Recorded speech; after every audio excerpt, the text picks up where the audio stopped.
Je commence la saison avec une création qui sera un texte que j'ai écrit qui s'appelle Europe ne se souvient plus.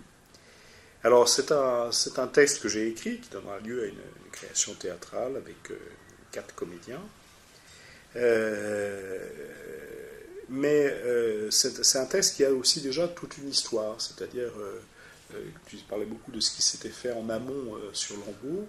Ben là, il y a eu tout un travail en amont que j'ai mené sur le territoire autour du thème de la cité idéale, et que je continue d'ailleurs cette année, avec des associations, avec des habitants du quartier, souvent d'origine étrangère.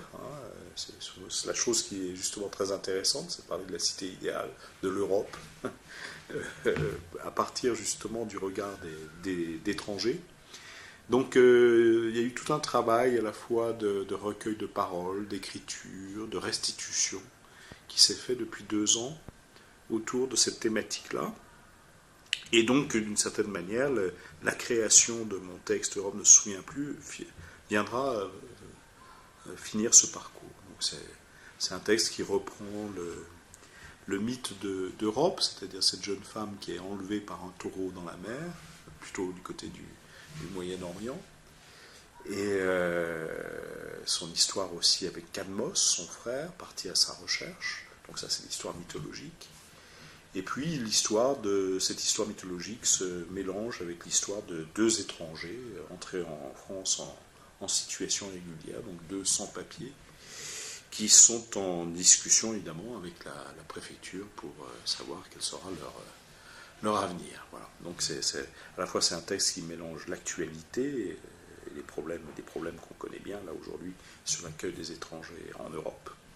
Et puis l'imaginaire aussi que représente cet horizon mythologique. Voilà. Donc ça c'est une création à l'automne, en octobre 2010. Puis il y aura une reprise ensuite à Vaux-en-Velin dans l'année 2011.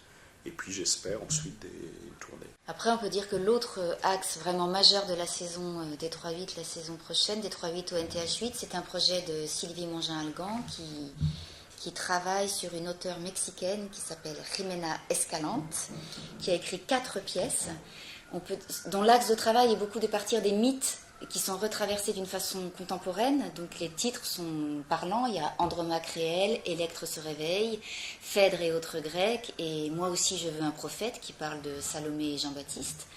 Sylvie souhaite monter les 4, pas les 4 la saison prochaine, mais on va dire les 4 sur les 2 ans qui viennent, avec 2 ou 3 la saison prochaine. En tout cas, ça commencera par Moi aussi je veux un prophète, qui sera créé au mois de février 2011. Et c'est donc un gros chantier avec des pièces qui sont même en cours de traduction.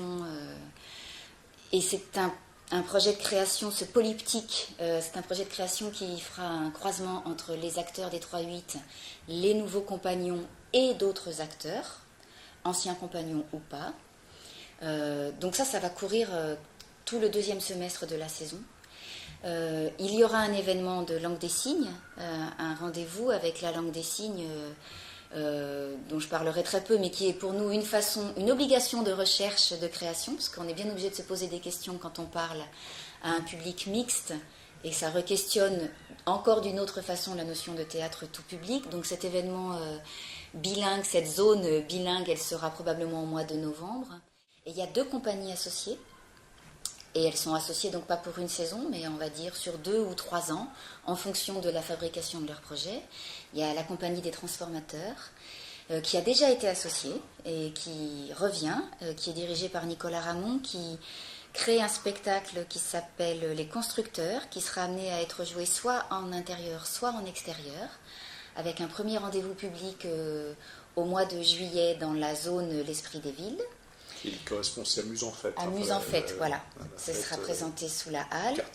Et l'autre compagnie associée, c'est le Théâtre Cray, avec Claire Rangade et sa tribu, qui n'a pas pour l'instant d'échéance publique nommée, mais qui va déjà prendre le plateau pour chercher. Et on essaye justement de respecter son rythme, de ne pas la mettre en position de répondre à des commandes. Parce que comme elle est auteure, elle fonctionne beaucoup par rapport à des commandes d'auteur. Et là, pour l'instant, il n'y a pas de projet nommé. Il y a plusieurs possibles qui s'inventent, je pense, qui se définiront en fonction des premières étapes de travail qui seront sur la rentrée 2010.